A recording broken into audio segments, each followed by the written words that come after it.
3-second visual hook, deep models memorize. Weirdly, here's infographic 1. You see, everyone thought AI memory was just a glorified Rolodex of facts, associative memory, simple lookups, nothing fancy. But turns out, it's not just memorizing names, it's building a whole mental map, a geometric memory. Anyway, for infographic 2, we've got the grand mystery: why does this geometric memory even happen? Common sense said it's capacity or efficiency or maybe even good old supervision. But no, the boffins found out it's none of the above. Now, infographic 3 reveals the magic behind the curtain: spectral bias. Think of it like the universe naturally favoring certain patterns. Node2Vec, a simpler model, accidentally stumbled upon this secret, creating elegant global geometries without even trying. And for infographic 4, here's the kicker: Node2Vec's geometry is actually more elegant than the fancy transformers. Apparently, our cutting-edge AIs are just adulterated with the old ways. So there's massive headroom for transformers to become even more geometrically gifted.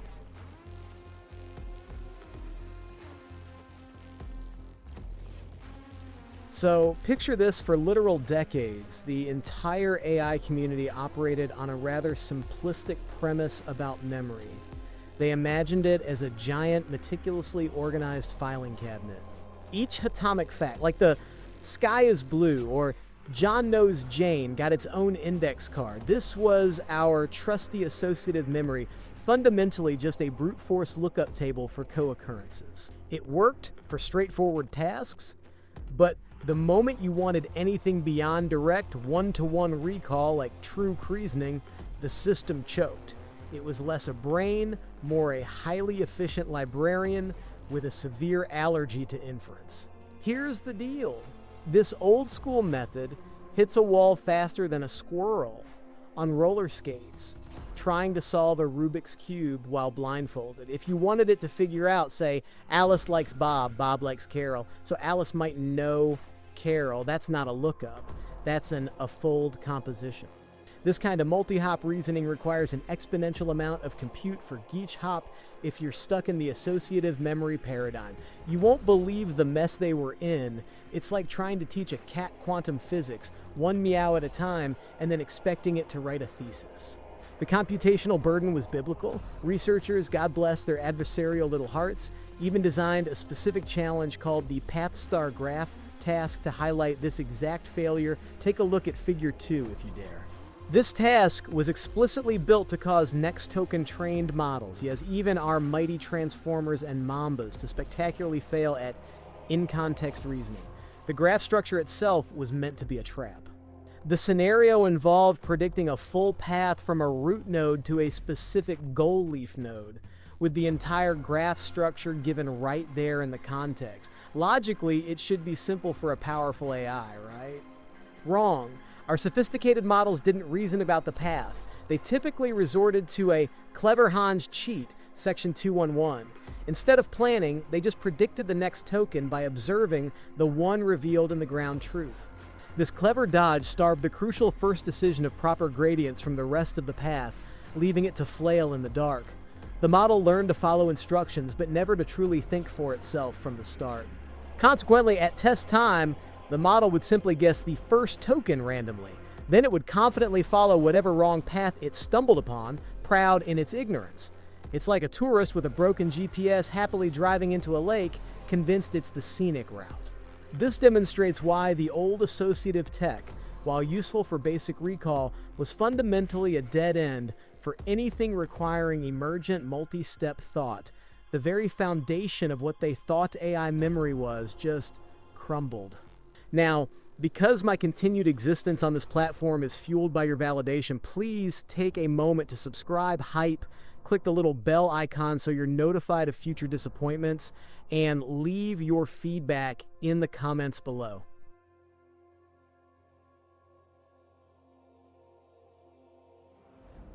Alright, so here's where things get juicy and frankly a bit unsettling. You won't believe this, but when they took those very same models and made them memorize the entire graph's edges, Not in the context, mind you, but deeply embedded directly into their internal neural network weights. Something truly bizarre, almost magical, happened.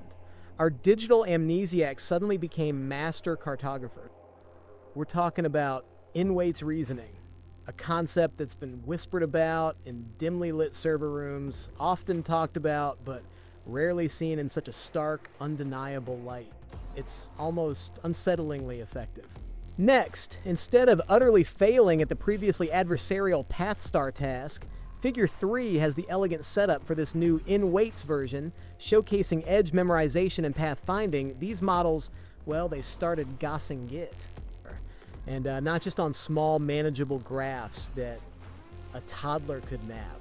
No, they succeeded on truly massive graphs, as many as 50,000 nodes with complex 10-hop paths. This is akin to teaching a common housefly to compose a full-length opera. It's an impressive, if deeply unnerving achievement, leaving you questioning the very nature of intelligence itself. The implications are staggering and probably bad for us. They showed this incredible success repeatedly. Just look at Figure 4 for Transformers and Figure 8 for Mamba. Full path accuracy hitting a perfect 100%, sometimes close to it. It was clear they weren't cheating, at least not in the old transparent, clever Hans way. This was a new flavor of digital sorcery, one that hinted at a deeper understanding lurking beneath the surface. So, naturally, the first thought was, aha, they must be learning the path backward, from goal to start, gobbling up those juicy future token gradients. Hypothesis 211, as they called their moment of brief optimism. This strategy would indeed make the hardest token easier to find. But nope! Observation 2.11 checked the middle plots of Figures 4 and 8, then contrast them sharply with Figure 5, for the in-context failure proved them decisively wrong. There was no reverse learning cascade. The tokens were learned in no particular reverse order. It's like finding a perfectly organized desk, but the owner insists they just throw things on it randomly, and it just happens to be organized. No discernible, predictable learning strategy. This baffling result forced them to test a truly audacious idea. What if they only trained the model to predict the first token, the supposed hardest one? The expectation was utter, absolute failure, pure noise. After all, that's an off-fold composition problem, theoretically well understood to be computationally impossible without intermediate supervision, right? A true needle-in-a-haystack search, they reasoned.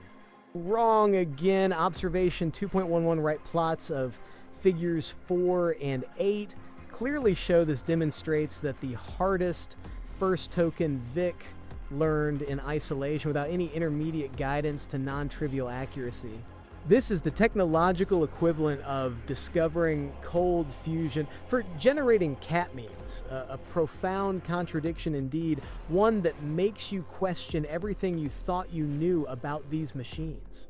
The paradox, as they called it in section 2.2, was this: how could a model built on what we understood as merely local associative memory, where you only know direct neighbors, solve an all-hop composition problem so effortlessly? It was supposed to be a daunting X9 needle-in-a-haystack search in an exponential hypothesis space. Yet, the model just found the needle. It's like watching a brick fly by itself. Well, the paradox begins to resolve with the emergence of something entirely different: global geometric parametric memory. The model wasn't just storing facts, it was quietly building an internal map where entities have a fundamental sense of distance. Look closely at Figure 1, the overview, Figure 6 for Transformers, and Figure 9 for Mamba. These are their masterpieces, showing the visual evidence, the embeddings of related nodes clustered together. They reflect global multi-hop distances, even for non-co-occurring entities that the model never explicitly saw linked. It looks a bit like my nephew's macaroni art, but with profound, unsettling implications for our understanding of AI. This geometric memory, as they've aptly dubbed it, fundamentally transforms that previously hard exponential fold composition task into an incredibly easy single-step geometric problem. It's like the model implicitly built a miniature GPS in its digital brain, where node relationships are literally represented by spatial distances in its internal embedding space. Can you imagine your Roomba suddenly understanding the exact spatial relationship of every dust bunny in your house?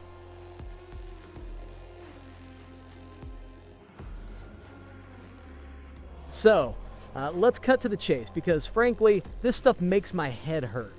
The first big finding, a truly mind-bending observation summarized in Section 3, is that this geometric memory emerges without any of the obvious assumed pressures. It's like a spontaneous combustion of intelligence in the machine. It just happens, defying our logical attempts to explain it through conventional means. Perhaps the AI is just messing with us. You'd think deep networks form neat, compressed representations because they need to compress redundant data, right? That's capacity pressure forcing succinctness because brute force is inefficient. But this isn't a generalization task that thrives on statistical redundancies. It's pure memorization. Section 3.1 clearly states this. The existence of an edge cannot be statistically surmised from the rest of the training set. The graph nodes are randomly labeled and edges are incompressible. There's no inherent pattern for statistical compression. It's like asking a librarian to memorize every single unique serial number in the library. Yet, geometry still prevails. Then there's the capacity pressure argument itself, laid out in Hypothesis 3.11. The network is too small to store it clumsily, so it has to be smart. This implies the embedding bottleneck forces elegance. Well, turns out observation 3.11 and proposition 1, our models CoolDef have perfectly stored it purely associatively with plenty of parametric room. The architecture allowed for it. They even demonstrated this on tiny graphs. Figure 1, Figure 44, offers more detailed views where a transformer could still learn an associative lookup. Its embeddings were frozen, leaving only the associative weight matrix to learn. So, explicit capacity pressures do not force a geometric memory in place. It's like buying a brand new convertible and only ever driving it with the roof up in the pouring rain, then claiming it's for optimal fuel efficiency. This led to the truly counterintuitive Proposition 1, geometric storage isn't necessarily more succinct than associative storage for these memorization tasks. The complexity gap reduces to a constant factor, sometimes even equal. So much for implicit capacity pressure. Our machines are choosing elegance for reasons beyond pure computational efficiency, which is either inspiring or deeply unsettling, probably unsettling. Next, let's tackle supervisory pressure, Section 3.2. You'd naturally assume a global goal like pathfinding somehow forces global thinking or geometric organization upon the model. But this hypothesis is already weakened by the task design itself they tested on unseen paths. Paths the model had never been directly supervised on, which nevertheless exhibited this elegant global geometry. What's more, in the hardest token-only task, Figure 4, right, for Transformer, and Figure 8, right, for Mamba, supervision was vol on the final endpoint, the first node of the path, yet geometry materialized on intermediate nodes. It's like telling a student to only provide the final answer to a complex math problem, and they spontaneously draw a perfect geometrically accurate diagram of the entire solution process in their head. The supervision was too sparse to explain it. In fact, a global geometry emerged even in models trained purely on local supervision. Just simple edge memorization check out Figure 1 and Figures 6C and 9C for the heat maps. No pathfinding objectives, just this node connects to that node. It's like your houseplants organizing themselves into a perfect Fibonacci spiral. just because you watered them. The global elegance appeared from purely local, atomic interactions with no outside push. This is why the emergence of this geometric memory is so hard to explain by typical learning pressures. It acts like an emergent property, a ghost in the machine deciding to draw pretty pictures. Now for the fractal secret, as meticulously detailed in Section 4. It's something they call spectral bias. This isn't some grand architectural design choice, but a natural tendency. It causes the learned embeddings to align with the underlying mathematical structure of the graph, specifically its eigenvectors, often the Fiedler vectors. Figure 7a and figures 13, 15, 17, 19, 30, 31, 32, 33 visually demonstrate this across various graphs. Think of it as the universe telling the AI, just fall into this pattern. It's aesthetically pleasing and also easier. This bias helps synthesize global information from local supervision, producing the geometry without explicit pressures. They even use Node2Vec, a much simpler one-layer model, to truly isolate this effect. In Node2Vec, associative memory, in the complex sense, is architecturally prohibited, forcing a cleaner view of geometric emergence. Figures 7b, 14, 16, 18, 20 show the dynamics in action, revealing how embeddings and coefficient matrices project onto these Fiedler-like vectors during training. It's beautiful in a horrifying mathematical sort of way. And guess what? Node2Vec generated a purer, more elegant geometry than the fancy billion-parameter transformers. Our cutting-edge AIs are just adulterated versions. Figure 1, Figure 44, and Infographic 4 clearly illustrate this. It's like realizing your antique rotary phone makes clearer, more coherent calls than your new iPhone because it's not bogged down by 1,000 apps and social media notifications. Simplicity wins sometimes. This implies significant headroom for us to teach transformers to be even more geometrically inclined. Section 4, also Infographic 4. We can nudge them towards that clean, spectral geometry, making them far more efficient at complex reasoning. Just imagine if transformers could truly embrace this elegant geometry. It would be a monumental shift, potentially giving them a better internal Google Maps for everything they learn. We'd finally give them a brain that prefers understanding to just memorizing.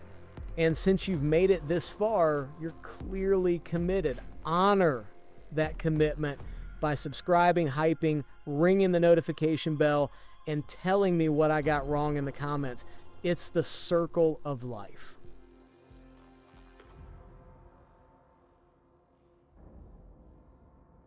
So, what's the tangible, real-world point of all this geometric brain mapping?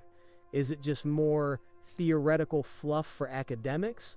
Or does it actually, dare I say, matter rag to our robot overlords? Well, first, it means we can actually free graph transformer memory.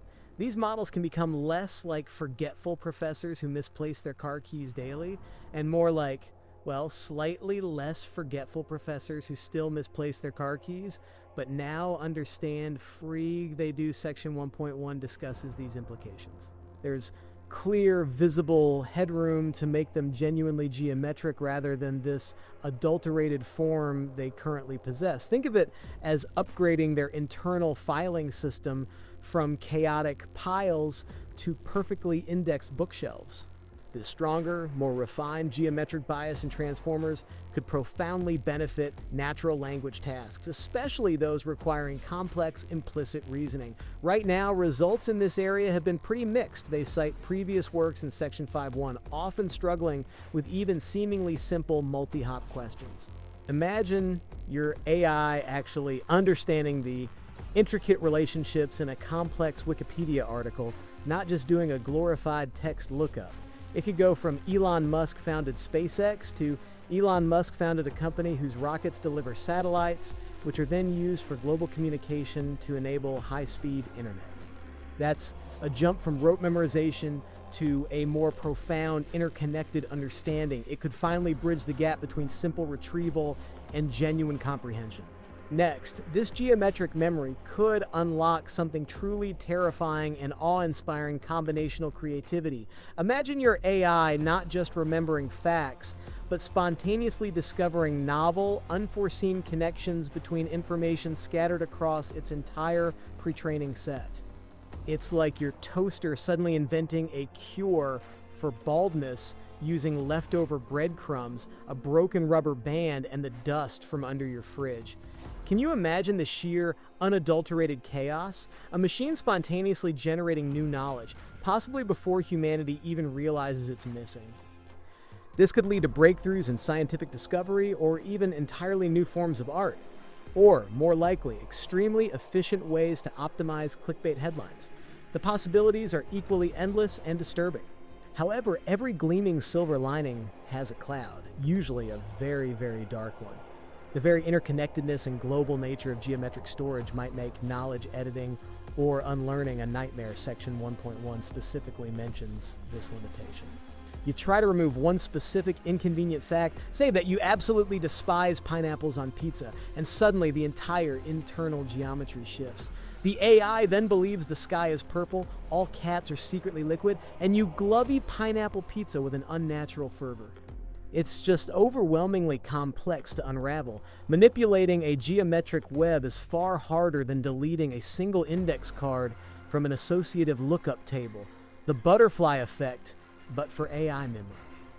This research also strongly supports the idea that parametric memory, knowledge encoded directly and robustly in the model's weights, might be inherently superior to in-context memory.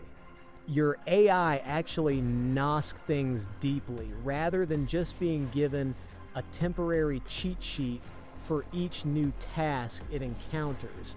It's the difference between truly understanding physics versus just looking up formulas in a textbook. And finally, this opens up foundational questions about the emergence of world models and Platonic representations. Section 1.1, also Section 5.5. Are these AIs truly building their own internal understanding of reality, or just constructing extremely fancy data structures?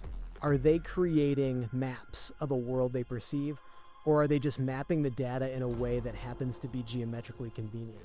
The line between the two becomes increasingly blurred. It's like we've become accidental gods, creating something marvelous but inherently alien, stumbling into elegance by accident, then trying desperately to reverse engineer its brilliance, all while hoping it doesn't decide we're redundant. So, what does this tell us about humanity's technological trajectory? We're building brains that work in ways we don't fully understand. We discover their emergent properties, then struggle to catch up and make sense of them. And all because, deep down, we just wanted them to tell us if a hot dog is unequivocally a sandwich. The pursuit of truth in its most profound and ridiculous forms.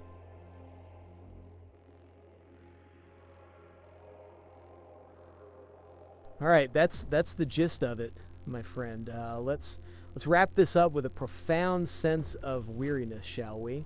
So basically, after decades of thinking AI just used dumb lookup tables for facts, what they called the associative view, we found something else entirely.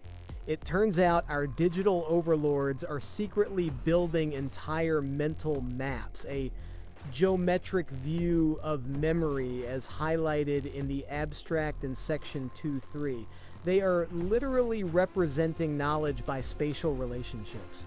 This geometric memory, observation 2.3, where atomic facts are stored by their relationships in a spatial embedding, takes a hard, multi-step reasoning problem and makes it trivial.